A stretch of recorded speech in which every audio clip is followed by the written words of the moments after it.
पता है आज का जो सेशन है वो मेरे हार्ट के बहुत क्लोज है, वो है नी पेन पे। तो ये एक इतना कॉमन प्रॉब्लम है कि मैं चाहता हूँ कि नी पेन के बारे में सारी भ्रांतियाँ दूर हो जाए और इससे बचने के लिए जो भी कुछ जानकारी है मुझे 30 साल के अनुभव से, वो सब आप लोगों के साथ में शेयर कर पाऊँ। मेरी टॉक जो है वो मोस्टली हिंदी में रहेगी, क्योंकि हमारे यहाँ पे सब लोग इसको समझते हैं और मेरे लिए भी बहुत आसान होता है आप सब लोगों को ये सिंपल लैंग्वेज में समझा पाना। तो सबसे पहले मैं जो शुरुआत करूँगा, आपको ये बताऊँगा कि नी पेन इतना ज़्यादा कॉमन क्यों हो चुका है आजकल। हर आदमी को, किसी को भी देखो, भले 20 साल की है, जो 40 की हो, 60 की हो, 80 को हो, हर आदमी की एक ही कंप्लेंट होती है कि मेरा घुटना बहुत दुखता है, मेरे से चलते नहीं बनती है, चढ़ाव नहीं चढ़ते उतरते बनता है, पालकी नहीं लगा के बनती है, खेलते नहीं बनती है, एंड सो ऑन। तो एक तो ये नी पेन क्यों होता है ज़्यादा से ज़्यादा आजकल, ये एक कारण बताऊंगा।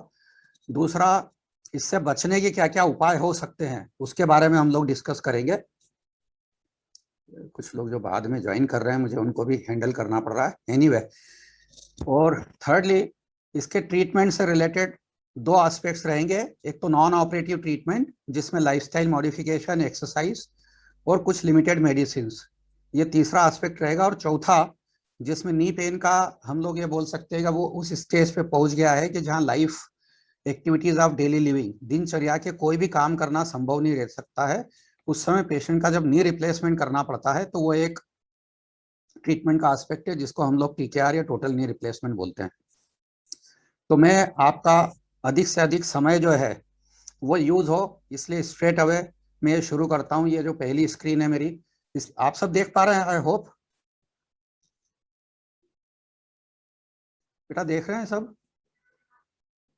स्क्रीन आ रही है ना? हाँ बस ठीक है।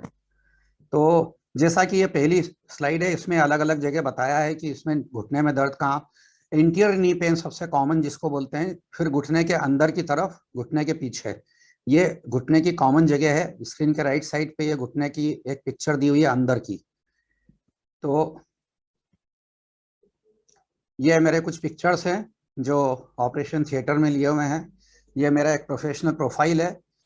एक ब्राइटली मैं बताना चाहता हूँ कि एक वर्ल्ड की मोस्ट प्रेस्टिजियस फेलोशिप होती है hospital for special surgery New York में, जहाँ से मैंने जॉइंट रिप्लेसमेंट सर्जरी की एडवांस ट्रेनिंग ली है। इसके अलावा कोलचेस्टर हॉस्पिटल लंदन से, और उसके पहले मैं शेल्बी हॉस्पिटल इंदौर और रियंथ हॉस्पिटल में अपनी सेवाएं दे चुका हूँ। ये एक पिक्चर है जो हम ऑपरेशन थिएटर में यूज़ करते हैं, जिसको हम लोग हेलमेट बोलते हैं, जो हम सर्जरी में यूज़ करते हैं। तो एनीवे, तो अब सबसे बड़ी, सबसे इम्पॉर्टेंट चीज़ जो है वो घुटना अपने शरीर का सबसे बड़ा जॉइंट है, जो अपनी बॉडी को अगेंस्ट द ग्रेविटी अपराइट रखता है, हमको खड़ा रखता है। पर ये जो जॉइंट है ये इनहेरेंटली अनस्टेबल जॉइंट है, जहाँ पे फ्लैट ऑन फ्लैट सर्फेसेस एक दूसरे से आर्टिकुलेट करते हैं, अनलाइक द हिप जॉइंट, जो कि एक बहुत ही stable ball and socket joint होता है, जिसमें कि जॉइंट को स्टेबिलिटी जॉइंट की इनहेरेंट स्ट्रक्चर देती है। पर नी जॉइंट ऐसा नहीं है। तो नी जॉइंट की जो बोन होती है जांघ की और पैर की, उसके ऊपर एक बहुत ही बढ़िया प्रकृति ने एक विस्को इलास्टिक शॉक एब्जॉर्बर दिया है, जिसको हम हाइलाइन कार्टिलेज बोलते हैं। ये जो हाइलाइन कार्टिलेज है, इसी के ऊपर पूरा जो है नी जॉइंट का फंक्शन, उसकी स्टेबिलिटी और उसकी लाइफ जो है, एंड्योरेंस जो है, वो डिपेंड करती है।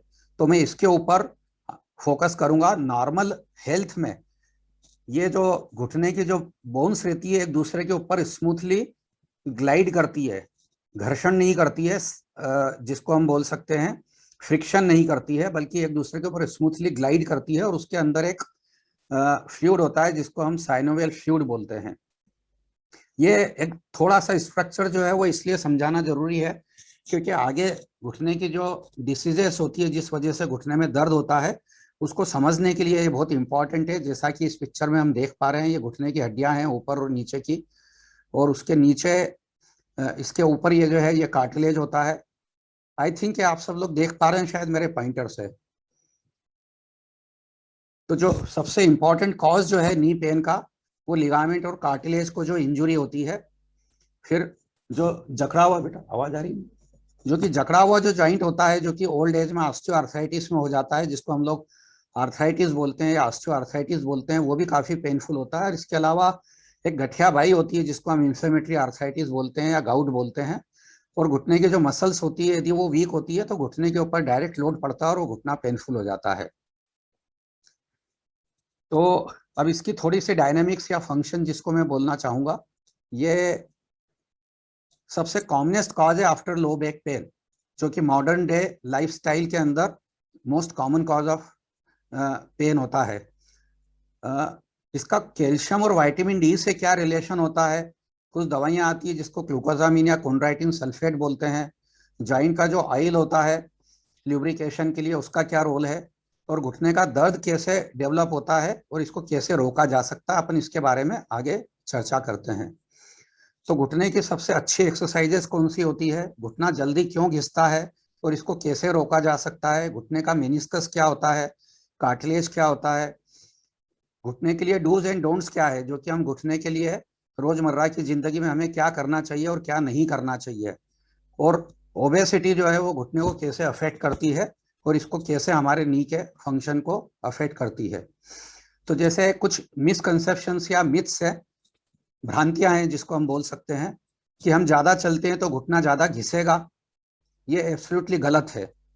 अधिकतर डॉक्टर्स भी पेशेंट को ये बोलते हैं ज्यादा मत चलना नहीं तो घुटना घिस जाएगा, जबकि हकीकत इससे उल्टी है। हम जितना ज्यादा चलते हैं, हमारे घुटने की मांसपेशियां जो है वो बॉडी वेट से लोड होती है डायनामिकली।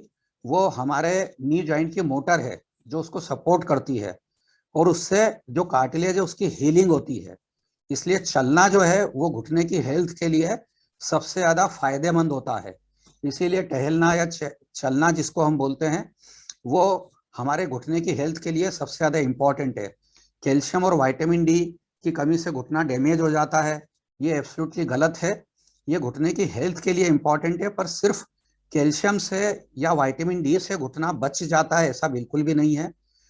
घुटने के अंदर जो ऑयल होता है वो सूख जाता है, इसकी वजह से घुटना डैमेज हो जाता है, ये भी एब्सोल्युटली गलत है। घुटने के बीच में जो गैप होती है उसकी वजह से घुटना जो है वो डैमेज हो जाता है, एब्सोल्युटली गलत है। आर्थराइटिस जो घुटना सूज जाता है वो इनक्योरेबल डिसीज है, एब्सोल्युटली रॉन्ग है। 100% क्यूरेबल और ट्रीटेबल डिसीज है। ट्रेडमिल के ऊपर चलने से घुटना जो है वो घिस जाता है, एब्सोल्यूट भ्रांति है। ट्रेडमिल पे चलना और किसी भी हार्ड सरफेस पे चलना इक्विवेलेंट होता है। नी का जो कार्टिलेज होता है या गद्दी जो होती है वो रिपेयरेबल नहीं है, एब्सोल्युटली रॉन्ग है। यदि हम हेल्दी लाइफस्टाइल और कुछ हेल्दी चीजें यदि करते हैं तो कार्टिलेज रिपेयरेबल होता है। Stiff deform joints are always painful, ये सच है। इसीलिए हमको अपने घुटने को सपल या चंचल रखना चाहिए ताकि वो घुटना जो है आपका अच्छे से फंक्शन करे।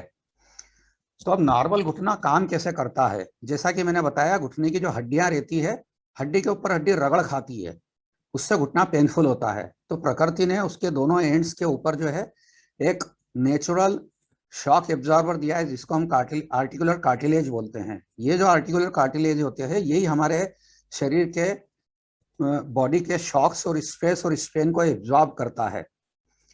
जैसे जैसे हमारी एज बढ़ती है तो इसका वियर टियर होता है और कार्टिलेज जो रहता है वो अपने नीचे की हड्डी को एक्सपोज कर देता है और वो हड्डी एक दूसरे के ऊपर रगड़ खाती है और घुटने के अंदर से आवाजें आने लगती है और वो घुटना पेनफुल हो जाता है।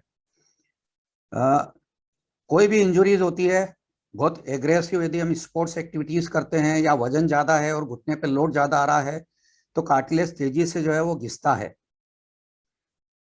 जब कार्टिलेज के अंदर अलग अलग टाइप की डिसीजेस होती है तो उसको हम आर्थराइटिस बोलते हैं, मतलब पेनफुल जॉइंट। प्रकृति में 110 टाइप की अलग अलग आर्थराइटिस जो है वो डिस्क्राइब्ड है।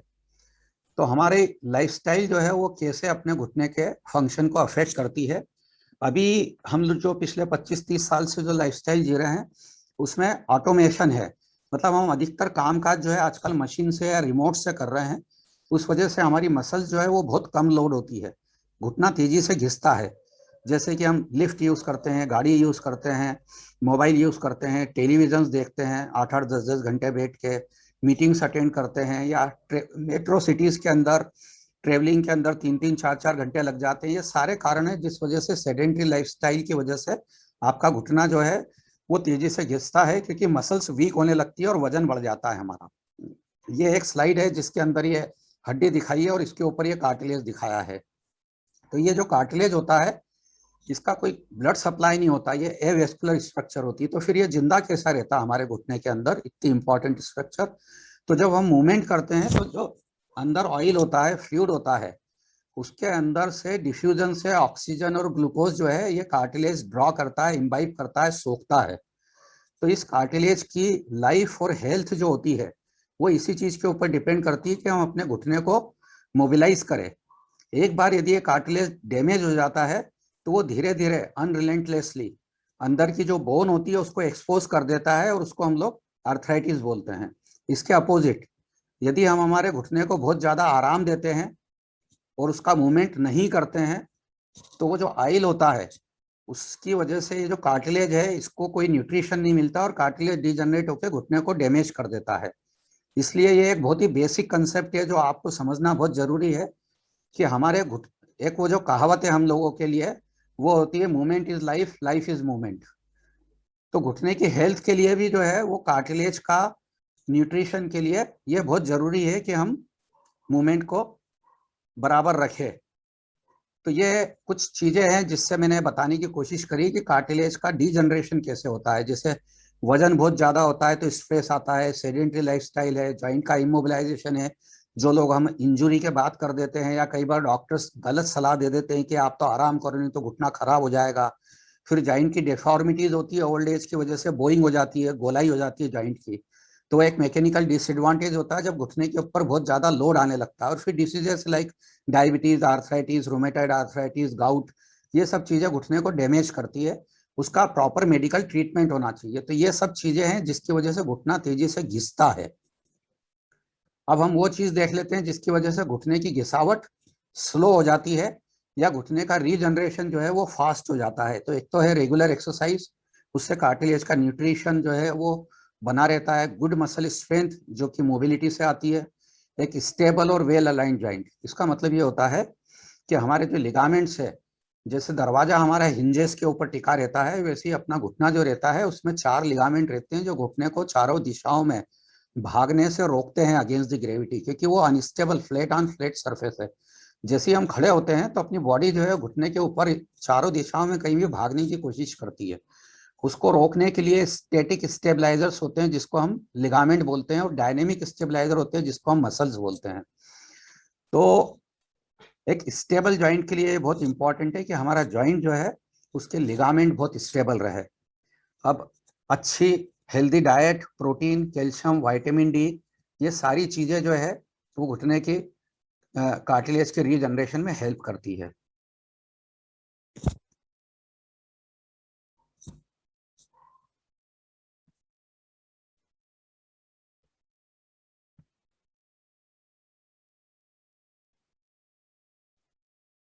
एक सेकंड, कुछ लोग ऐड हो रहे हैं, आई थिंक अब आ गए सब। ठीक है, कुछ वेट कर रहे थे, सॉरी। तो एक एंटिटी होती है इंटीरियर नी पेन, दूसरी होती है मीडियल साइड अपने घुटने के सामने, एकदम सामने का दर्द, और एक घुटने के अंदर का दर्द। ये दो चीजें बहुत इंपॉर्टेंट है। जैसे मैंने अभी तक के इसमें आपको कार्टिलेज के ऊपर इतना इंपॉर्टेंस बताया था, उतना ही ज्यादा इंपॉर्टेंट है ये दो जगह पे। जो एक एंटीरियर नी पेन होता है उसको हम टेक्निकली बोलते हैं कॉन्ड्रोमलेशिया पटेला। पटेला मतलब नी कैप होता है, उसके कार्टिलेज की सॉफ्टनिंग, मतलब वो कार्टिलेज एकदम सॉफ्ट हो जाता है। यदि आप ये पिक्चर देख पा रहे हैं तो जो नॉर्मल कार्टिलेज होता है ना वो इतना हाइड्रो इलास्टिक स्टेटिक होता है कि वो हमारे बॉडी के सारे शॉक्स को एब्जॉर्ब करता है। यदि किसी भी वजह से हमारे नी के सामने की कटोरी जो है उसको कंट्रोल करने वाली जो जांग की जो मसल होती है जिसको हम क्वाड्रिसेप्स मसल बोलते हैं, उस मसल का टोन कम होने लगता है तो हमारी जो नी कैप है वो नीचे वाली हड्डी के ऊपर बराबर नहीं घिसती है। ये नेक्स्ट स्लाइड में ये जो नी कैप है ये नीचे वाली हड्डी के ऊपर ऐसे घिसने लगता है और ये दोनों हड्डी आपस में एक दूसरे के ऊपर रगड़ खाती है। ये यदि आप बीच वाली स्क्रीन पे आप देख रहे हैं तो ये नॉर्मल कार्टिलेज है और ये घिसा हुआ कार्टिलेज है। इस कार्टिलेज के ऊपर जो है ये रफ हो गया है, इस पे हड्डी के ऊपर हड्डी रगड़ खा रही है, तो इसको हम बोलते हैं कॉन्ड्रोमलेशिया पटेला। तो इसके लिए करना क्या है हमको, सबसे इंपॉर्टेंट चीज वो है आइसोमेट्रिक क्वाड्रिसेप्स एक्सरसाइज। ये आज के टॉक का one of the most important aspect है, मतलब घुटने की एक्सरसाइज। ये जो एक्सरसाइज होती है उसमें आपको जांग की जो मसल होती है उसको सीधा रख के टाइट करना है, घुटने को सीधा रखते हुए 10 सेकंड होल्ड करना है और फिर ढीला छोड़ देना है।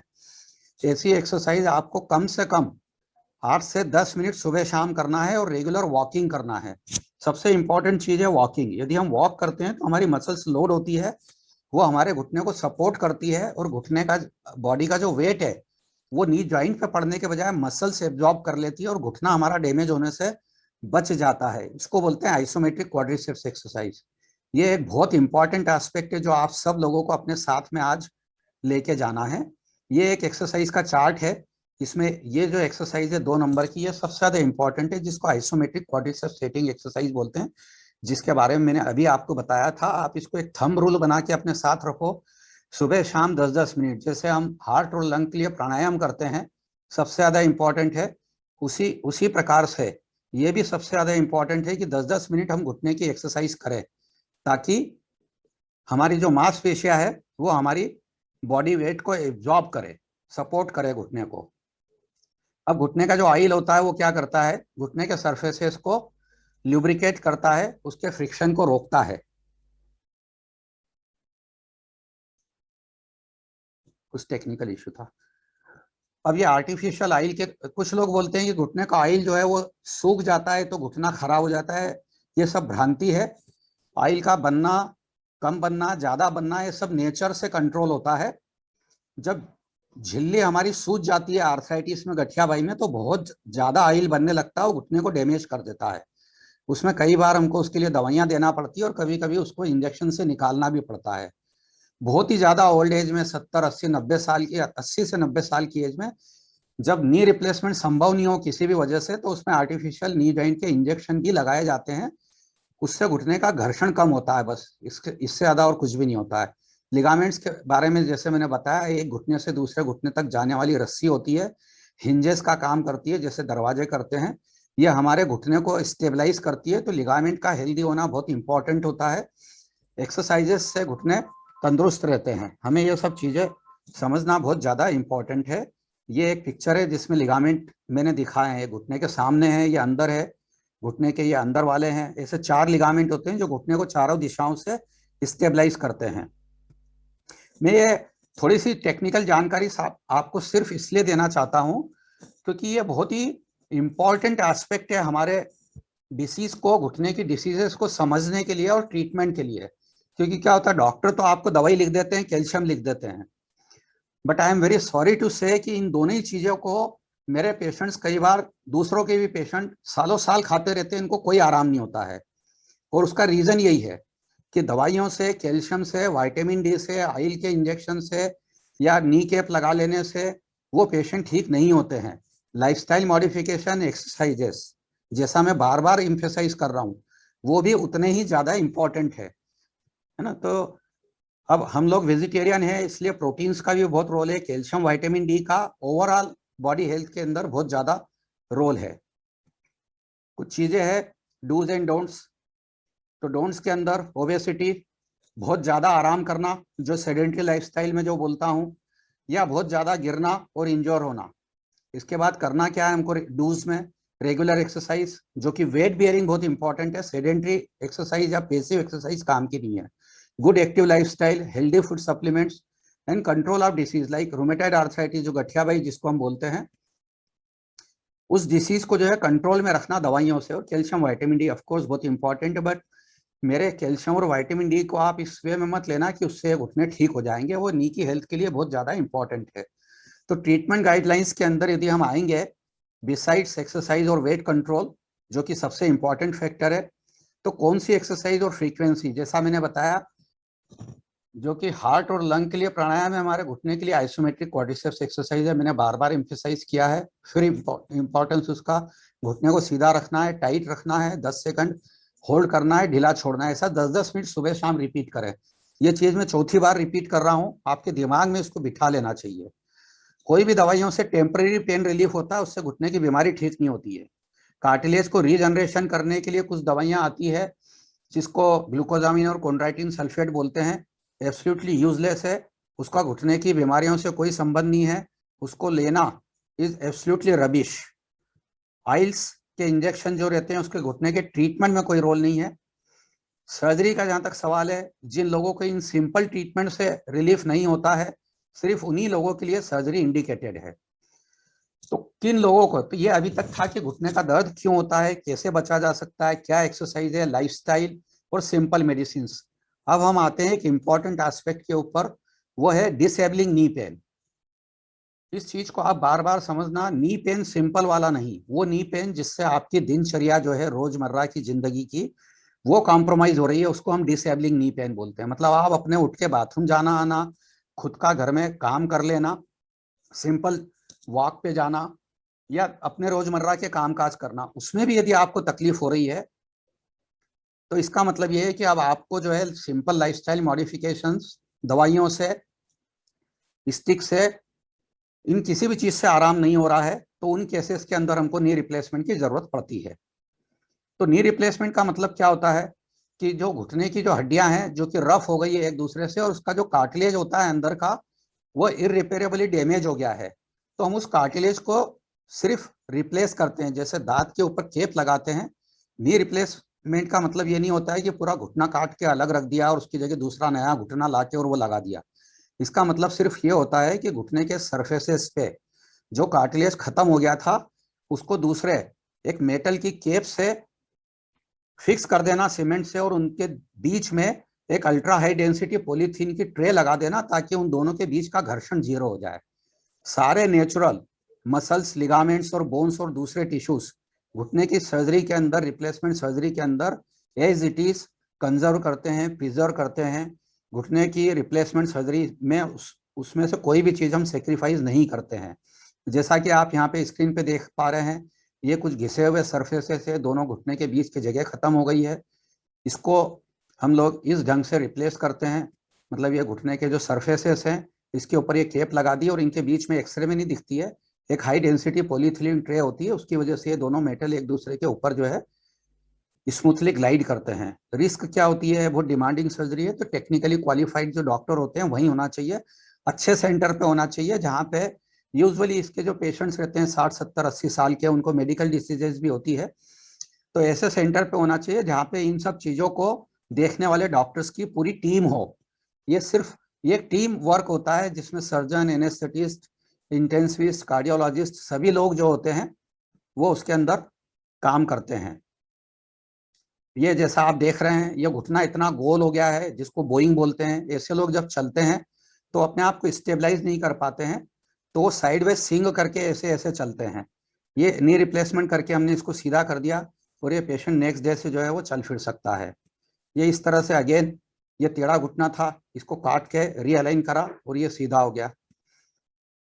ये जब हम लोग सर्जरी करते हैं, ये सर्जरी करते समय एक पिक्चर हमने आपने देखा होगा, एक हेलमेट लगाया है जिससे स्पेस में जो लोग जाते हैं तो ये बॉडी एग्जॉस्ट सूट्स होते हैं जो हम लोग पहनते हैं ताकि हमारी हमारी खुद की भी जो सांस है वो पेशेंट के वुंड के ऊपर नहीं गिरना चाहिए और उसको इन्फेक्शन नहीं हो, इसके लिए स्पेशली डिजाइंड होते हैं। काफ़ी चीज़ें होती है, हेपा फिल्टर लगे होते हैं, ये बॉडी एग्जॉस्ट सूट्स होते हैं जो हम लोग सर्जरी में यूज़ करते हैं। ये एक बहुत ही सिंपल और रिवार्डिंग सर्जरी होती है टोटल नी रिप्लेसमेंट की। बट जैसा कि मैंने पहले भी बताया, मैं फिर से रिपीट कर रहा हूँ, ये सिर्फ उन्हीं लोगों में कराना चाहिए जिनके नी पेन को हम सिंपल लाइफस्टाइल मॉडिफिकेशन, एक्सरसाइज और सिंपल मेडिसिन से या स्टिक से मैनेज नहीं कर पा रहे हैं।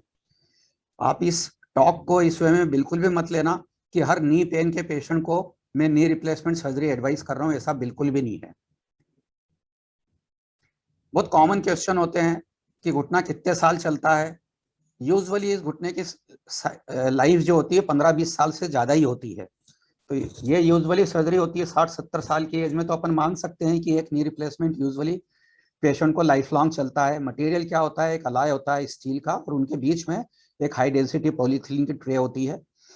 कई बार यदि पेशेंट की फिटनेस यदि ठीक हो तो हम दोनों घुटने एक साथ भी रिप्लेस करते हैं। यदि ब्लड लॉस होता है तो उसमें ब्लड ये देते हैं, फिजियोथेरापी कुछ दिन करना पड़ती है पेशेंट को। कितने दिन में पेशेंट काम पे वापस लौट सकता है, यूजुअली दूसरे दिन हम चला देते हैं पेशेंट को। एक वॉकर या स्टिक का यूज हम पेशेंट को 15 दिन से तो 1 महीने तक करने का बोलते हैं। पेशेंट ड्राइविंग कर सकता है 1 से 1.5 महीने पे, जॉगिंग कर सकता है 1 महीने पे, जमीन पे पालकी ला के रख के बैठ सकते हैं, पर हम लोग एडवाइस नहीं कर सकते हैं। सिंपल स्पोर्ट्स एक्टिविटीज एडवाइजेबल है, कॉम्प्लेक्स स्पोर्ट्स एक्टिविटीज एडवाइजेबल नहीं है। गोल्ड नीज क्या होते हैं, कितने टाइप के नी इम्प्लांट्स होते हैं, ये सब टेक्निकल चीजें हैं, इसका लॉन्ग टर्म इफेक्ट है कोई बहुत ज्यादा। तो टेक होम मैसेज मैं आपका कुछ समय जो है वो क्वेश्चन आंसर के लिए लूंगा। तो हम लोगों के लाइफस्टाइल में 45 मिनट का एरोबिक वर्कआउट, जिसको हम लोग प्राणायाम भी बोल सकते हैं, स्ट्रेंथ ट्रेनिंग के लिए कुछ वेट ट्रेनिंग और स्ट्रेचिंग के लिए कुछ योगा एक्सरसाइजेस। हम सब लोग हिंदुस्तानी हैं, हमारी हिंदुस्तान की प्राणायाम और योगा जो है वो आज भी मेन स्टे है पूरी दुनिया के अंदर रिहेबिलिटेशन प्रोग्राम का, वो भले हार्ट की सर्जरी हो या नी रिप्लेसमेंट सर्जरी हो, तो ये मेन स्टे है।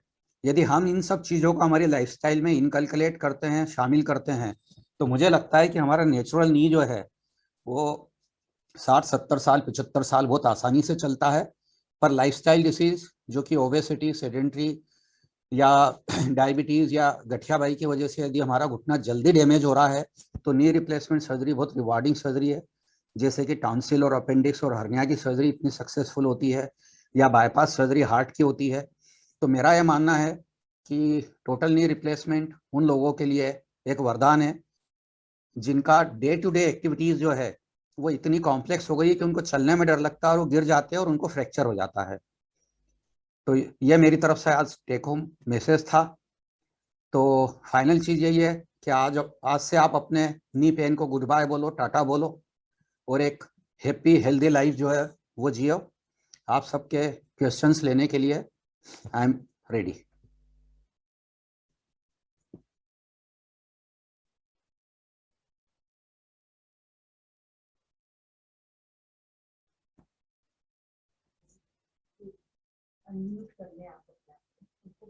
हाँ, आप सब लोग यदि अपना ये अनम्यूट कर लेंगे तो जो क्वेश्चंस इस पे टाइप होके आएंगे, हाँ आप डायरेक्ट भी पूछ सकते हैं क्वेश्चन। आप कैमरे भी सब अपने ऑन कर सकते हो, यहाँ से परमिशन देना पड़ेगी उसकी, हो गई ना। कैन आई प्ले बैडमिंटन किसी ने पूछा है। ये सवाल एक्चुअली में इनकम्प्लीट है, क्योंकि जैसा कि मैंने बताया यदि माइल्ड पेन है तो जो मैंने बताई थी क्वाड्रिसेप्स एक्सरसाइज वो आप जरूर करें। उसके बाद मुझे नहीं लगता है कि कोई भी स्पोर्ट्स एक्टिविटीज करने में आप लोगों को किसी को भी कोई प्रॉब्लम होना चाहिए, क्योंकि हम लोग देखते हैं, मैं खुद क्लब जाता हूँ, वहाँ पे 60-65-70 साल के लोग भी जो है वो लॉन टेनिस भी खेलते हैं, बैडमिंटन भी खेलते हैं, टेबल टेनिस भी खेलते हैं। तो sports activity jogging, running, cycling, swimming किसी भी प्रकार की हो, मुझे नहीं लगता है कि कोई कॉन्ट्रा इंडिकेशन है। यदि कुछ है तो एक एक्सरे करके डॉक्टर को दिखा के उसकी आपको सलाह नमस्कार जरूर सर, लेनी चाहिए। हाँ मैं पूछना चाह रही थी सर, ये अनुवांशिक भी होता है घुटने का हाँ दर्द जो है, जैसे हाँ, हमारी मैंने मम्मी को है या दादी को है, मतलब हमारे 100% कोई। सही क्वेश्चन है। आंसर बहुत जी सिंपल है। बहुत सारी डिसीजेस जैसा कि हम जानते हैं आजकल वो आनुवांशिक होती है, उनमें से नी पेन स्पेशली लेडीज में है ना, ये थोड़ी जी कॉम्प्लेक्स चीजें हैं इसलिए मैं इसको शॉर्ट में बता रहा हूँ कि knee pain specially in ladies में ये इनहेरिटेड होता है। यदि लेडीज में है तो उसकी बेटी को हो सकता है, बेटे को भले ही नहीं होगा।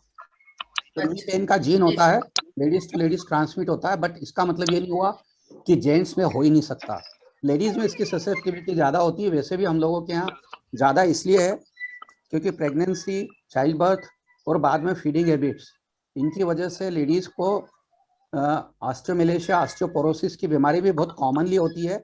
उसकी वजह से भी घुटने का डैमेज जो है वो तेजी से ज्यादा होता है, इसलिए लेडीज में प्रॉब्लम ज्यादा होती है और ऑफ कोर्स ये अनुवांशिक होती है। जी सर। सर मैं 1 साल से बैडमिंटन खेल रही थी और अभी 1-1.5 महीने से मुझे पेन होने लगा और मैं 50 की हूँ एंड डॉक्टर ने मुझे अभी ऑस्टियो अर्थराइटिस बताया है, तो हाँ मैं वही जो ये नी सारी पेन जो होता एक्सरसाइज है उसको कंटिन्यू रखती अपन ये मान सकते हैं, जो नी पेन होता है उसको अपन ऑस्टियोआर्थराइटिस बोलते हैं for technical purposes. Of course not medically it is correct, पर ये ऑस्टियोआर्थराइटिस की ही अपन बात कर रहे हैं, अभी जितनी भी बात की है उसको अपन हाँ जी। ऑस्टियोआर्थराइटिस बोलते हैं। तो आपको सही बताया होगा नहीं उन्होंने तो एक्सरे सर देख वो के। डॉक्टर ने ब्लड टेस्ट कराया था, उसमें हाँ उसमें कुछ काउंटिंग उनकी आई थी, हाँ तो can I play badminton continue कर सकती हूँ मैं? देखिए, यदि आपको रूटीन में सूजन नहीं रहती है और आप पहले है ना वार्म अप करें, जो मैंने बताया घुटने को टाइट लूज करने की एक्सरसाइज करें, अच्छे से हाँ जी। अपने आप को प्रिपेयर करें गेम्स के लिए, और फिर लो पेस के हाँ जी। साथ, कॉम्पिटिटिव स्पोर्ट्स नहीं, हाँ मैं जिसको बोलता हूँ नहीं नहीं रिक्रिएशनल, कॉम्पिटिटिव नहीं। अपने को फिटनेस के लिए हाँ खेलना है, तो लो पेस में आप खेलना चालू करें 15-20 हाँ मिनट, जी। और उसको फिर धीरे धीरे बढ़ाएं। और ऑफ कोर्स उसके साथ आपका हाइड्रेशन अच्छा होना चाहिए, प्रोटीन इंटेक होना चाहिए, ये सब चीज जो है प्री रिक्विजिट जो है वो जरूरी है। और यदि ओबेसिटी है तो वेट लॉस के ऊपर भी फोकस करना है। सर नहीं सर, डाइट के वेट तो बारे मेरा में नहीं बता है। दीजिए। किसी ने एक सवाल पूछा है कि नींद में भी जो है वो नी पेन होता है, और दूसरे दिन सुबह सो के उठते हैं जब भी पेन रहता है।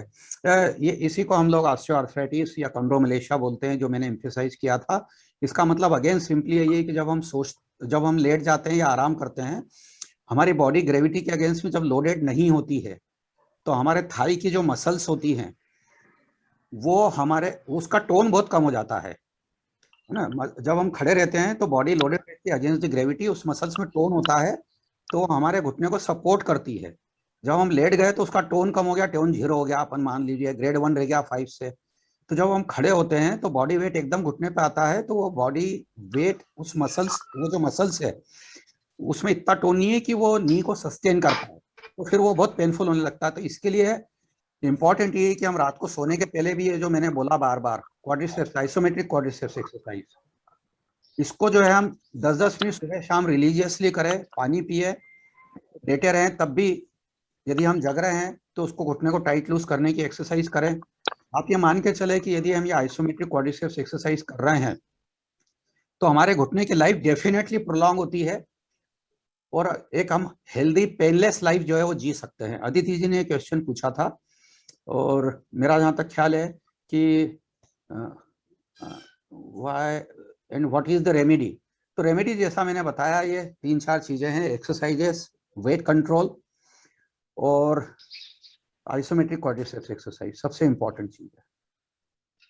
मतलब कई ओबेसिटी मैं जब हमने खेलती देखा हूँ हुआ है, आपने कई बार देखा सर? होगा, वो टीवी पे एक लड़की आती है भारती, उसको आप देखो, उसके एरोबिक्स हाँ देखो जी। आप, वो जो करती है, हम लोग कभी कभी दंग रह जाते हैं कि वो क्या कर रही है। तो उसका रीजन सिर्फ यही है कि फिटनेस, एक्सरसाइज करना बहुत इंपॉर्टेंट है। सर डाइट के बारे में बता दीजिए। डाइट में देखिए, एक बहुत बेसिक, अपन सब इंडियन हैं तो मैं ज्यादातर यही बात करूंगा कि हमारी जो डाइट होती है वो कार्बोहाइड्रेट रिच डाइट होती है, फैट रिच डाइट होती है, लो प्रोटीन डाइट होती है। इसको मैं सिंप्लीफाई करूं तो जो ऑयल्स और फैट्स होते हैं, तेल और घी, वो ज्यादा होता है, शक्कर ज्यादा होती है, और प्रोटीन कम होते हैं। इसको हमको रिवर्स करना है, हाई प्रोटीन डाइट। तो वेजिटेरियन, इसमें प्रोटीन काहे में होता है, दालों में होता है, कुछ ग्रेन्स में होता है, इसके बाद चने हैं, मूंग है, आपके मटर है, ड्राई फ्रूट्स हैं, मिल्क एंड मिल्क प्रोडक्ट्स के अंदर पनीर है, दही है, कुछ प्रोटीन सप्लीमेंट्स भी आते हैं, वो भी आप ले सकते हैं। तो प्रोटीन बहुत इंपॉर्टेंट, तो अपने को high protein, low carbohydrate and low fats and oil diet लेना पड़ेगी उसके लिए। कैल्शियम, विटामिन डी की बहुत डेफिशिएंसी रहती है, स्पेशली मैंने देखा है एफ्लुएंट सोसाइटीज में, क्योंकि विटामिन डी एब्जॉर्प्शन बहुत डिबेटेबल है, बहुत हेवी मॉलिक्यूल होता है, तो एब्जॉर्ब नहीं होता है। वो हमारी बॉडी के अंदर वही काम करता है जो सीमेंट एक मकान में करता है। तो कैल्शियम और विटामिन डी बहुत इंपॉर्टेंट है, उसका सप्लीमेंट लेना, भले इंजेक्शन के फॉर्म में ले। विटामिन डी में बहुत डाई हार्ड प्रोपोनेंट हूँ कि विटामिन डी लेना चाहिए। Okay sir, thank you so much sir. और ये क्या सवाल है? एक क्वेश्चन पूछ सकती हूँ सर? हाँ बिल्कुल, एक क्यों दो पूछिए आप। सर, ये पैरों में जैसे रात को नींद में क्रैम्प आता है, तो क्रैम्प आने की वजह भी ये विटामिन डी और कैल्शियम की कमी, या लोग बोलते हैं पानी कम पिया होगा इस वजह से आया है, आते हैं क्रैम्प, देखिए, तो ऐसा कुछ है क्या सर? क्रैम्प बहुत कॉमन एक सिम्टम्स है, और बहुत सारे रीजंस होते हैं। उनमें से एक सबसे कॉमनेस्ट जो 2-3 कारण है, उनमें calcium, vitamin D number 1, number 2 diabetes and obesity, number 3 vitamin B12 है ना, ये नर्व का टॉनिक होता है, उसकी डिफिशियंसी से वो होता है। Vitamin E, fat soluble vitamin है, उसकी कमी से भी होता है। तो ये 4 मेन कारण है। फिर भी यदि बना रहता है तो एक 5वां सबसे कॉमनेस्ट काज जो है वो है कमर के अंदर नस का दबना, जो सियाटिक नर्व होती है या दूसरी नर्व्स होती है वो हड्डियों के बीच में दब जाती है। यदि वो दब जाती है तो भी उससे क्रैम्प्स आ सकती है। तो ये 5 मेन कारण है, यदि आपने अच्छे से यदि सुना हो तो। Vitamin D, calcium, B12, vitamin E, कमर में नस का दबना, ओबेसिटी और डायबिटीज। तो बहुत सिंपल है उसको असेस करना कि क्या कारण है। आपके जो भी फिजिशियन है उनसे मिल के आप एडवाइस लेके और ये जो भी कारण है इसको यदि एड्रेस करेंगे तो क्रैम्प्स आना बंद हो जाएंगे। ठीक है sir, thank you sir. Excuse me sir, जब मैं खेलती हूँ तो मैं 1 घंटा भी बैडमिंटन खेलती हूँ, खेलते वक्त मुझे दर्द नहीं होता है, खेलने के बाद दर्द नहीं होता है, रात को नींद में सोते वक्त दर्द होता है। क्या एज है आपकी? 50। शुगर नहीं है ना? नहीं, शुगर नहीं है और ओबेसिटी भी नहीं है। मेरा वेट इतना ओवरवेटेड नहीं हूँ मैं। हाँ नहीं मुझे तो खेलते वक्त बिल्कुल देखिए, या तो दर्द ये नहीं हो होता है। सकता है कि आप जो खेल रहे हैं उसका पेस बहुत ज्यादा फास्ट है, आपकी बॉडी उतनी ज्यादा एकस्टम्ड नहीं है इन चीजों को करने के लिए। तो पहले आपको अपनी एक्सरसाइज रूटीन के अंदर 3 चीजों का एक कॉम्बिनेशन यूज करना चाहिए। उसके अंदर stretching exercise, strength training exercise और रेंज ऑफ मोशन एक्सरसाइज, है ना। ये अब ये थोड़ा कॉम्प्लिकेटेड चीजें हैं, बट ये सब चीजें यदि हम करते हैं विथ प्रॉपर डाइट तो एक्सरसाइज करने से तो पेन कम होना चाहिए, खेलने से बढ़ना नहीं चाहिए। यदि वो बढ़ रहा है इसका मतलब उसमें कहीं ना कुछ फॉल्ट है जी।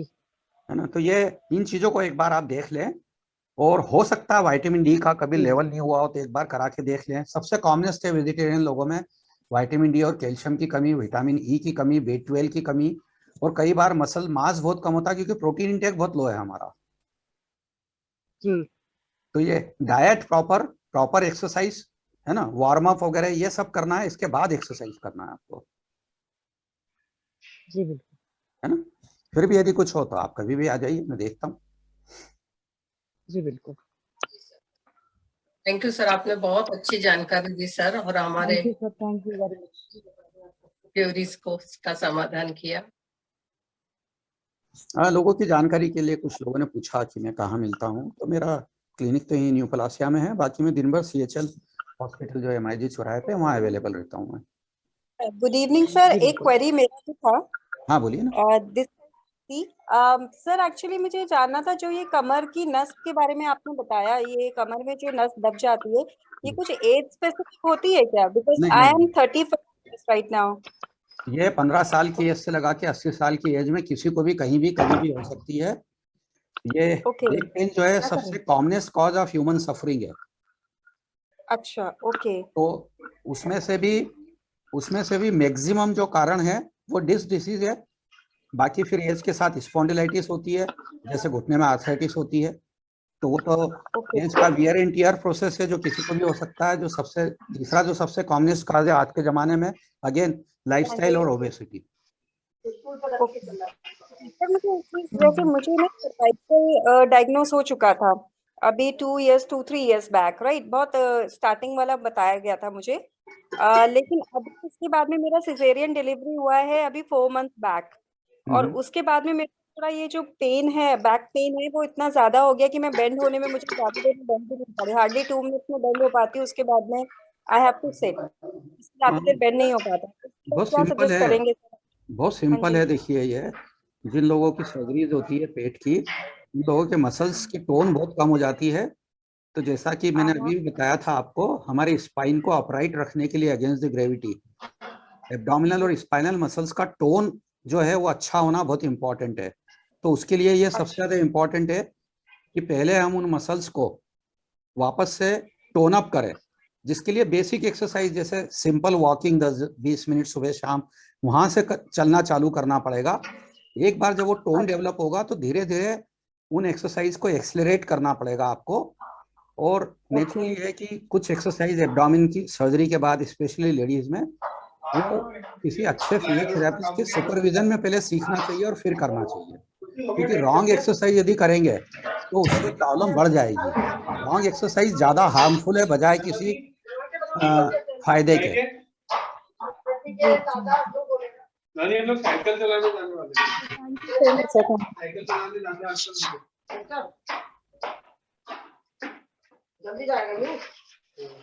अभी शायद इसका जूम का टाइम आउट हो सकता है, तो आप लोग फिर से ज्वाइन कर सकते हैं, रीज्वाइन उसको, वो अरेंजमेंट किया हुआ है। यदि आप लॉग आउट हो जाए तो वापस से लॉग इन भी कर सकते हैं आप। और कोई क्वेश्चन हो?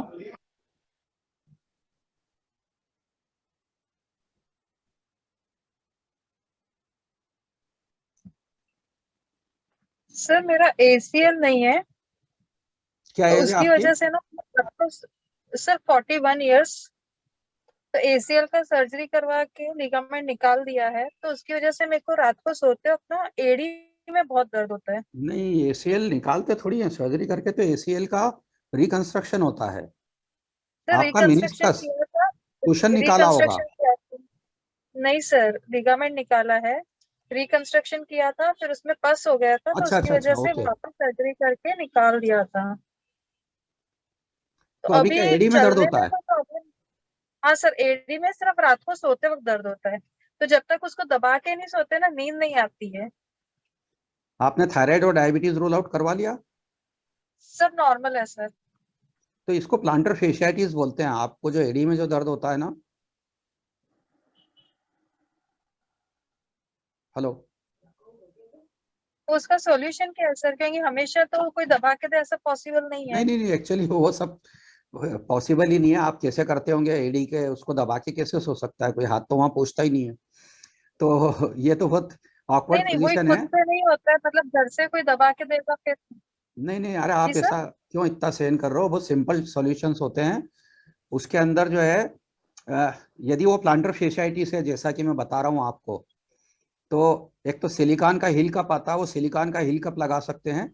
और दूसरी चीज जो है, वो उसमें एडी के जहाँ पे ये पेन होता है वहाँ पे एक स्टेरॉइड का इंजेक्शन लगाते हैं, उससे ठीक हो जाता है। बहुत कॉमन कॉज है, हम लोग रोज ही करते हैं ट्रीट।